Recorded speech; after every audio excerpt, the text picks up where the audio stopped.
헐버트 조지 웰스의 그 단편 소설이 있습니다. 어느 대주교의 죽음이라고 하는 아주 유명한 소설 이야기인데요. 이 이야기의 주인공은 평생을 교회 권위 속에서 살아온 대주교입니다. 그는 매일 습관처럼 대성당 그 화려하고 거창한 그 대성당 안에서 거창한 문구로 그렇게 기도를 올려드립니다. 하지만 그 마음속 깊은 곳에서는 자신의 기도가 실제로 응답받을 것이라고 믿지 않는 그런 관습적인 신앙인의 모습이 있었습니다. 그러던 어느 날 평소처럼 오 하나님 제 기도를 들어주소서라고 읊조리던 중에 하늘문이 열립니다. 그래 내가 여기 있다 무엇을 원하느냐 라고 하는 하나님의 실제 목소리를 그가 듣게 됩니다. 그 순간 이 사람은 진짜 하나님이 살아계신다라고 하는 그 사실 가운데 깜짝 놀라게 됩니다. 너무나 큰 충격을 받습니다. 그리고 공포를 느낍니다. 그리고 그 충격의 불행히도 그는 그 자리에서 심장마비로 사망하고 말았다라고 하는 풍자적 이야기입니다. 무엇을 말해줍니까? 살아계신 하나님의 그 존재에 대해서 믿지 않는다면 신앙생활 아무리 열심히 해도 유익함이 없다는 것입니다. 하나님이 살아계시다라고 하는 거기에서부터 우리의 믿음이 출발해야 되는 것이죠. 오늘 함께 읽은 말씀 새벽 일찍 무덤으로 나아갔던 두 여인의 이야기입니다. 그곳에서 천사를 만나고 부활의 소식을 접하게 됩니다. 새벽녘에 무덤가에 도착했을 무렵 갑자기 지진이 납니다. 하늘로부터 주의 천사들이 내려옵니다. 그리고 그 큰 돌을 굴려내는 모습을 보았습니다. 그 형상이 빛나는 번개 같았다라고 하고요. 그 옷의 그 희기가 아주 밝게 눈같이 희었다라고 이야기합니다. 새벽에 어스름한 시각이었음에도 불구하고 그들의 그 모습이 얼마나 밝게 빛나고 있었는지 그것을 다 확인할 수가 있었습니다. 그 모습을 본 경비병들은 혼비백산했습니다. 군사들도 무서워 떨며 도망하는 가운데 연약한 여인들은 얼마나 무서웠겠습니까? 그래서 천사들은 그들을 진정시키려고 이렇게 말을 합니다. 5절에 보면 천사가 여자들에게 말하여 이르되 너희는 무서워하지 말라. 십자가에 못 박히신 예수를 너희가 찾는 줄을 내가 아노라. 그러면서 이어서 아주 놀라운 소식을 전해주는데요. 6절 말씀 같이 읽어볼까요? 시작. 그가 여기 계시지 않고 살아나셨느니라. 와서 그가 누우셨던 곳을 보라. 그가 살아나셨느니라. 그가 누우셨던 곳을 보라. 그가 살아나신 그 증거를 천사들이 이야기하고 보여주고 있습니다. 그런데 그가 말씀하시던 대로 살아나셨다 그렇게 천사가 반복하여 이야기해 주는데요. 분명히 그들은 주님의 제자로서 주님의 그 모든 행적들을 따라다니면서 다 보고 배우고 들었던 자들이었는데도 불구하고 그 부활의 현장에서 그들은 주님이 살아나셨다라고 하는 것을 쉽게 받아들이지 못하고 있습니다. 그 무덤 앞에서 그들은 이것이 무슨 일인지 잘 깨닫지 못하고 있습니다. 왜냐하면 그들은 다른 것을 보러 갔기 때문에 그렇습니다. 1절 말씀에 보니까 안식일이 다 지나고 안식 후 첫날이 되려는 새벽에 막달라 마리아와 다른 마리아가 무덤을 보려고 갔다. 부활을 그들은 기대하지 못하고 갔습니다. 무덤, 그 죽으심을 보러 갔습니다. 그런데 그곳에 가서 무엇을 하려고 했냐면 예수님의 그 장례를 완성하려고 갔던 것이죠. 명절이고 안식일이었기 때문에 예수님을 그 시신을 무덤에 모실 때 충분하게 장례 절차를 다 마치지 못했던 것입니다. 그래서 안식일이 지난 그 새벽에 해가 뜨기 전에 바로 달려와서 그 일을 마무리하고자 했던 것입니다. 그런데 이런 초자연적 현상을 보고 천사가 직접 주님의 부활하심을 증거하고 있는데도 그들은 절망합니다. 당황스러워합니다. 그리고 시신이 없어졌다고만 생각하고 있습니다. 어떻게 이런 일이 일어날 수 있었겠습니까? 근데 사람들은 그 본능적으로 뭔가 새로운 어떤 정보를 받아들일 때는 참 그것을 힘들어한다고 합니다. 확증 편향적인 어떤 성향도 있고 인지 부조화가 일어날 때는 뭔가 그것을 부자연스럽게 받아들이는 저항하고 왜곡되게 생각하는 그런 부분들이 있다는 것이죠.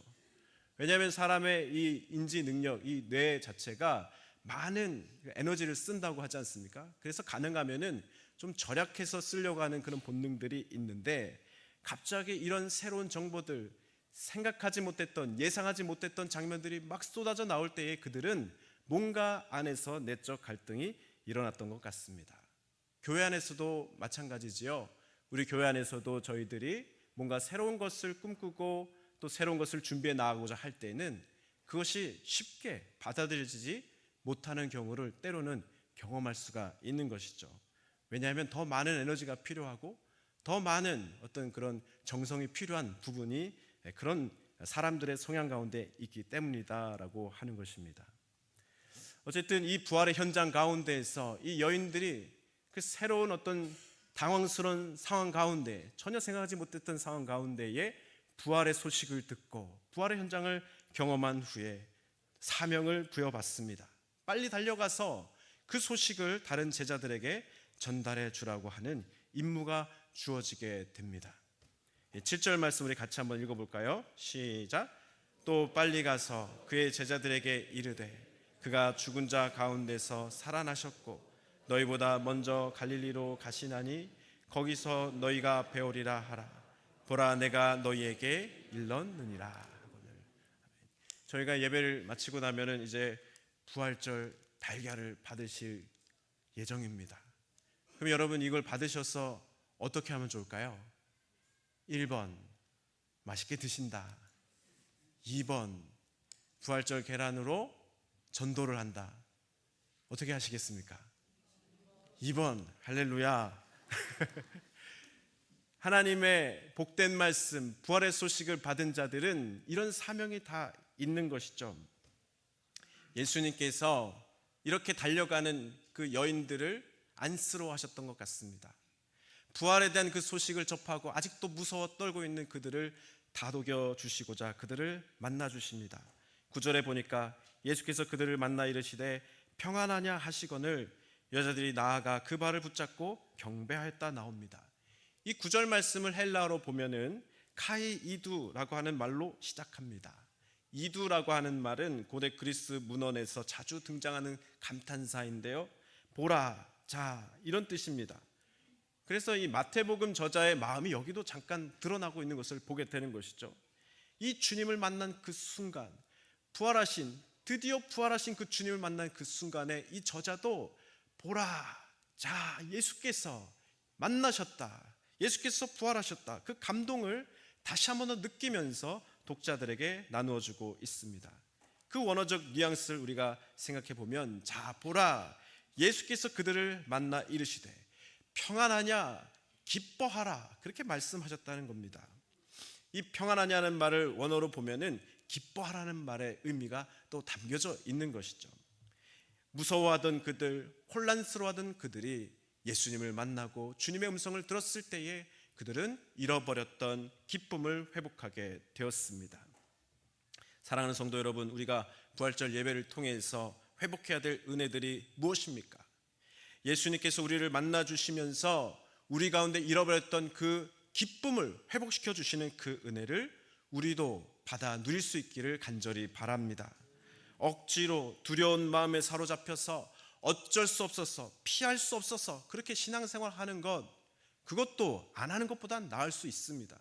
그런데 정말 하나님이 원하시는 신앙생활은 그렇게 머물러 있는 신앙생활이 아닙니다. 기쁨 가운데서, 감사 가운데서, 감격 가운데서 나아가는 그 신앙생활을 하라고 주님은 원하고 계시다는 것이죠. 부활의 주님을 만나면은 그런 신앙생활이 가능하다는 것입니다. 진정한 회복의 능력을 경험할 수 있는 것이고, 하나님의 능력 가운데서 우리의 모든 문제들이 해결되는 그 감사와 기쁨이 넘쳐나게 된다는 것이죠. 오늘 부활의 주님을 만나서 잃어버렸던 그 감사와 기쁨을 회복하시는 모든 주님의 종들 되시기를 주의 이름으로 축복합니다. 그렇다면 어떻게 해야 부활의 주님을 만날 수 있습니까? 오늘 말씀 속에서 여인들은 어떻게 주님을 만나고 있습니까? 그 여인들을 우리가 살펴보면서 정리를 해보기를 원하는데요, 이들이 주님을 만났던 것처럼 우리들은 똑같이 만날 수는 없습니다. 왜냐하면 우리의 상황과 그들의 상황이 많이 다르기 때문입니다. 그런데요, 우리는 주님을 만날 수 있습니다. 어떻게 만날 수 있습니까? 영으로 주님을 만날 수 있습니다. 영으로 주님을 예배할 수 있습니다. 성령의 임재 가운데서 예수님을 알아갈 수 있고 더욱 친밀하게 주님을 만나 뵐 수 있는 것입니다. 그래서 주님께 우리가 영으로 나아갈 때에, 성령께서 우리와 함께 하실 때에 주님과 인격적인 관계가 열려지게 되고 더 친밀한 관계로 나아갈 수 있게 된다는 것이죠. 그리고 우리가 이들을 주목해서 보면서 어떤 자세로 나아가는 것이 주님이 기뻐하시는 신앙의 모습인가, 부활의 그 첫 증인으로서의 모습이 가능할 수 있었는가를 우리가 살펴봤으면 좋겠습니다. 이들의 모습을 볼 때 첫 번째는요, 무서운 상황 속에서도 주님 그 곁을 지켰던 사람들입니다. 십자가형이 집행되는 순간에 죽음의 위협이 있었습니다. 그래서 그렇게 호언장담하던 제자들이 다 도망가 버렸습니다. 그럼에도 불구하고 주님을 따라갔던 자들이 바로 이 여인들이었다는 것이죠. 그리고 오늘 함께 본 이 말씀 가운데서도 새벽 어스름한 그 시간 가운데에서 번개 같은 형상을 가지고 천사가 나타났을 때에도 그 무서운 상황이었을진데 그곳에서 주님을 바라보며 주님을 찾으며 그 자리를 떠나지 않았다는 것입니다. 두 번째로는 주님을 사랑하는 마음으로 할 수 있는 모든 정성을 모아 주님을 섬겨 나아갔던 자들이었습니다. 부족함이 있었습니다. 그것 때문에 좀 답답함도 있었습니다. 그러나 자신이 할 수 있는 최고의 것을 주님 앞에 드리고자 그렇게 애를 썼다라고 하는 것이죠. 십자가에 달려 계실 때에 그 가까이 갈 수가 없었습니다만 그들은 멀찍이 서서라도 주님의 그 끝까지 십자가를 담당하시는 모습을 지켜보면서 마지막까지 눈물 흘리던 사람들이었습니다. 그리고 장례를 치를 때에도 그것을 충분한 시간을 들여서 장례를 치러드리지 못했기 때문에 이렇게 한식 후에 다시 찾아오는 그런 모습으로 주님 앞에 최고의 정성으로 나아가는 섬김을 가지고 있었던 자들이었다는 것이죠. 세 번째로는 이들 가운데 이 모든 상황들이 근심되는 상황이었을지라도 그 무거운 짐을 내려놓지 않고 끝까지 담당하고자 애를 썼다는 것입니다. 주님의 그 말씀대로 그것을 이루고자, 주님을 위해서 헌신하고자 애를 쓰고 포기하지 않는 그 인내와 근성이 그들에게 있었다는 것입니다. 그래서 그 근심을 통해서 부활의 첫 사건 가운데 그들이 목격하게 되었고 그 부활의 증인으로서 쓰임받는 자들이 되었다는 것이죠. 예수님께서 요한복음 16장 20절에 이렇게 말씀하셨습니다. 너희는 근심하겠으나 이 일들이 너희에게는 근심이 되겠으나 너희 근심이 도리어 기쁨이 되리라. 그런 근심거리가 되겠지만 그것을 가지고 인내하고 주님을 따르는 일을 포기하지 아니하고 그 근성을 가지고 주의 말씀에 순종하며 나아가면 하나님께서 그것으로 기쁨되게 하시겠다라고 말씀해 주시는 것입니다. 이 여인들이 그 마음을 가지고 그 말씀을 붙잡고 주님께서 또한 만나 주셨을 때, 인내하는 그 자리에서 주님을 만났을 때에 주님은 그들의 그 근심거리가 찬란한 기쁨으로 변화되게 하는 은혜를 허락해 주셨습니다. 부활하신 주님을 만날 때에 우리 마음에 있는 모든 근심과 걱정과 무거운 짐들이 다 이렇게 기쁨으로, 감사로, 찬란한 그 찬양으로 하나님 앞에 올려드리게 될 줄로 믿으시기 바랍니다. 오늘 이들을 주목하며 볼 때에요, 우리는 부활하신 주님의 그 모습이 확실하게 이들에게 보여졌다라고 하는 것, 이 증거가 확실한 증거라고 하는 것을 또한 발견하게 됩니다. 유명한 기독교 변증가이자 학자인 크레이그 박사가 이 본문 말씀을 가만히 살펴보면 이 여인들의 모습 그 자체에서 이 부활은 거짓이 아니라는 것이 확실하게 드러나고 있다라고 설명합니다. 부활의 첫 증인이 어떻게 여인들이 될 수 있느냐라고 말을 합니다. 여러분, 그때 당시의 상황을 좀 생각해 주시기 바랍니다. 요즘은 우리가 이런 이야기를 할 수 없는 상황이지만 예전에 그 2000년 전의 상황으로 생각할 때에 그 1세기 유대 사회에서는 그 여성들의 위치가 상당히 낮은 위치에 있었다는 것을 생각해야 됩니다. 계급 사회에서 여러 가지 불이익을 당하는 약자 가운데 있었던 여인들이었다는 것이죠. 그래서 그 법정에서 정식으로 증인으로 채택되는 그런 일이 있을지라도 여성들은 증인이 될 수 없었다는 겁니다. 왜냐하면 여자의 증언이 그렇게 영향력이 없었던 때라는 것이죠. 그런데 이 부활의 첫 소식을 전하는 자들은 누구입니까? 빈 무덤을 처음 목격하고 보냄받은 자들은 누구입니까? 바로 여인들이었습니다. 그래서 이것을 가지고 증거로 삼습니다. 사람이 거짓되게 이것을 꾸며내려고 했다고 한다면 절대로 이런 등장인물이 나올 수가 없다는 것이죠. 만약에 허구인데 이것을 소설처럼 그렇게 신화적인 이야기처럼 누군가가 꾸며내려고 했다고 한다면 분명히 베드로나 요한이 등장해야 맞다는 것입니다. 그것이 이 당시의 사람들 가운데는 지극히 당연한 일이라고 하는 것이죠. 그런데 하나님은 그 모든 것을 뒤집어서 상상할 수 없는 사람들을 통해서 부활의 첫 목격자가 되시고 부활의 첫 소식을 전하는 증인으로 삼으셨다는 것입니다. 그 자체가 바로 하나님이 진정으로 부활의 역사를 이루시고 승리하게 하신 그 놀라운 사건이고 증거가 된다라고 하는 것을 보여주고 있습니다. 사랑하는 성도 여러분, 예수께서 언약하신 대로 죽으셨고 다시 살아나셨습니다. 주님께서 부활의 승리를 이루어 주셨습니다. 우리가 이 본문 말씀을 통해서 새벽에 그 천사들을 통해서 부활의 증거를 또한 맛보고 주님을 만남으로 그들의 모든 근심거리가 찬란한 기쁨으로 바뀌어졌던 그 현장을 우리가 다시 한 번 더 주목해 보면서 우리들도 그 은혜를 누리며 나아갈 수 있기를 주님의 이름으로 축복합니다. 우리 마음 가운데도 기쁨이 넘쳐나고 우리 가운데도 우리 살아계신 주님을 증거할 수 있는 그 능력과 그 사랑이 가득해질 수 있기를 간절히 소망합니다. 우리 함께 찬양하면서 함께 기도로 나아갔으면 좋겠는데요. 우리 목마른 사슴 시냇물 찾아 헤매이듯이 우리 1절만 우리 부르고 같이 기도하면서 그 은혜를 누리며 나아갔으면 좋겠습니다.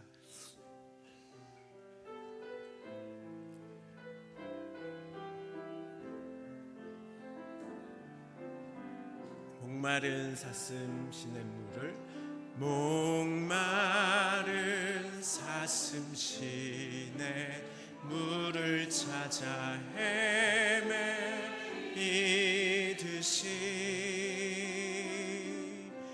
내 영혼 주를 찾기에 갈급하나이다. 주님만이 나의 힘, 나의 방패, 나의 참 소망, 나의 몸 정성 다 바쳐서 주님 곁에 시간 함께